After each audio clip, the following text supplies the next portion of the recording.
Hi, it's Friday. It's gonna be one take. So yeah, I just got back from my run, so I'm going to take care of this now before I go take my shower. Yeah, I got a question on Tumblr about an ab workout. This is going to be kind of strange because, again, one take. I should probably, strike up the fitness channel and do actual discussions here. So, like, home workouts are pretty okay. I mean, there's always machines and stuff. They got one machine at my gym that's like, well, it looks like a little jetpack and you crunch and it looks like it's effective, but it's not, even though you have to put weights on it. So anyways, come on, sit up there. Get up there. All right.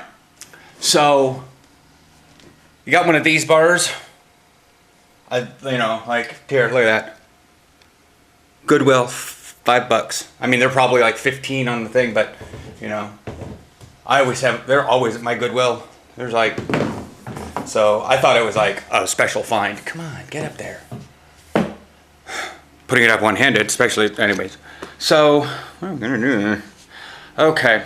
We're gonna put you in the bathroom again, and we're talking about home workouts for abs. Because the idea about abs is that they're a long-term stabilization muscle. They're not a strength.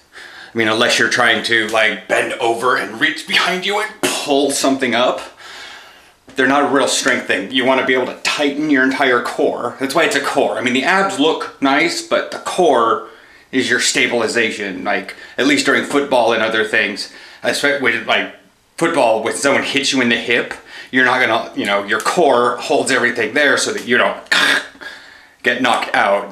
So you got your obliques here on the side, which can tense up momentarily and stop you from... Anyways, that's the idea of the core. It's not a strength. It's not a bicep. It's not a pec. It's not to push. They're not load bearing. They're stabilization muscles. That's why there's so many of them. But so if you want to get them to puff up, like if you got pretty much no belly fat, I mean, I got a little, look at that. Yeah. That's my problem, is I have surface fat. I don't have under fat. I've seen a lot of guys that actually have the bumps of abs, but they have internal body fat, so their abs are like, they round around a belly. So anyways, so here, I'll show you guys. Yeah, put this on the scissors. That's not gonna work. Yeah, maybe on the glass. That's not gonna work. Damn! How do we get this up higher to angle up?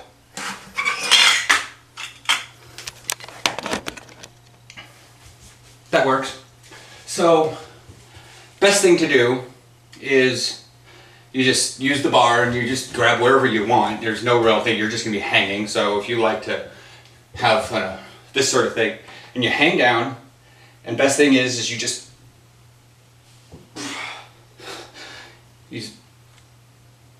bring your knees up. That's not showing that off very well. Try it this way. So, that. You're down, and then you bring your knees up, and down, and bring your knees up.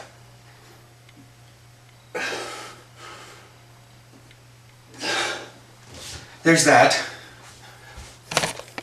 That's a good strengthening, that's a good way to get some, like if they show, you can get some pump going on with that.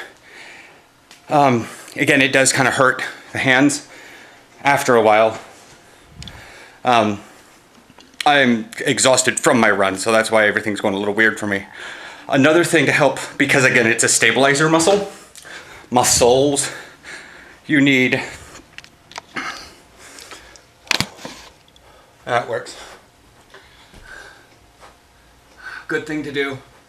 These lovely things called planks. And so you try to get yourself in a standing posture. Having a mirror is good. And then you just hold yourself here. My feet are together and my arms are straight down. And I'm looking at myself in the camera and making sure that my head to shoulders to butt are all in a line. And I just hold it here. And you can talk, because it's not necessary for you to maybe near the end, but, and you just hold it here. And then for obliques,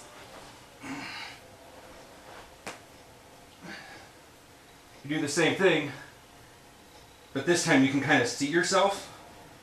So you make sure that you try to keep butt, shoulders, head in a line. You do whatever you want with this arm. Same thing on the other side. See, now that I can actually see myself, I can see that I'm in a line, whatnot. And then back, I'm not sure how you do back this way. I don't actually know. A good thing for back is, well, honestly, like, you could do sit-ups this weird way. Like, if you have a tall bed like we do, will that come out right? Well, here, I'll show you how tall the bed is. Yeah, I'm sitting on the ground now, and yeah, it comes up to eye level, kind of. So that's that. You can use weights. Like, we have these big bags of old clothing, or if you happen to have actual weights at home, you can just place like dumbbells on your or weights on your feet, or have a friend hold them down, and then you just bend over the back. I don't have any weights there, I would show you. And then you just bend down and you have your head touch the ground, and you come back up. Kind of a, you're sit-upping from negative. It's a great way to fully stretch the abs and then come back up. Kind of an inclined sit-up to an extent. And you could do the same thing with your lower back. Just lay face down and put your head on the ground and then pull yourself up. And you could do that on like monkey bars too. Because you can just put your legs up and then down like you're hooking your legs over, and then if they happen to be small enough, you take your ankles and you lock them in the other side. And there you go. Monkey bars are actually kind of under some work right now. I think there was an issue. Anyways, that's what I do for ab stuff. There's also a weird side thing. Where's our milk jugs? Here. Good for ab work. I mean, this is 8 pounds, but most people, you can use a kettlebell or even a dumbbell, but kettlebells usually are a little bit easier. You stand, you pull it down to the side, and it's great because you need to keep yourself straight, and you look at yourself in a mirror and you want your hip to not move, and you just crunch, and make sure that you think about taking this part and meeting them. Now, this is 8 pounds. This is nothing for me. And do it on the other side. I've taken the 50-pound kettlebell. Another thing you could possibly do, there's gloves that have wraps in them. So in case you kind of drop, it's not going to fall to the floor, and you can use a dumbbell that way. Or if you just like latch them on, then you can like hold them by your wrist rather than your hands. Arthritis even. Anyways, that's an ab workout. That's how you work your core. Again, if you don't really work your core too terribly much, if you can only plank so much, running actually helps. Running, hiking, kind of. Anything that requires you to maintain balance.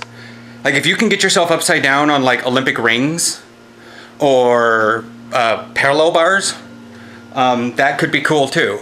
Because if you can hold yourself up, like in the bars, upside down, but then hold yourself straight up without touching either side, then you're actually going to build your abs. I know it's my forearm. You're going to build your abs a bit because you're having to keep your legs straight. If you think that the tipping point is technically your fulcrum is in your shoulders, but there's another joint kind of at your lower back. So it does work your back muscles a bit. It also works your pec because you're trying to hold this from doing this sort of thing. So it works those stabilizers. It's not a strength thing, but if you're also in Olympic rings, you can just hold yourself. holding yourself physically straight up isn't that great because you're just trying to, your shoulders keeping you stabilized this way, but your legs can do whatever they want. But if you're upside down, you got to keep your feet straight up. That's that. I hope that's helpful. So if this video gets a lot of views, a lot of thumbs up, you know, because it's an ab workout. Do what you feel as you can. I mean, planks, people are like, you can do a 2-minute plank. If you can only do them for like 15 seconds, don't worry yourself. Do it for 15 seconds, drop your hip to the ground. Take a couple deep breaths, try it again for 15 seconds. Put your phone in your hand, text your friends, browse Tumblr. Like, it takes no real mentalness. I mean, you want to push yourself longer. You don't want it to be like 15 seconds, down, 15. I mean, if you can go for 20 seconds, go for 20 seconds. But like for a whole minute, especially if you're browsing Tumblr, and just make sure that you focus on your form first. Make sure you got your form and you can conceptualize your form in your own mind, so that while you're browsing Tumblr or Facebook, you can take your mind off of your form and your body will maintain a muscle memory sort of thing. So yeah, we'll chat with you guys on Monday for a weekend video. And yeah.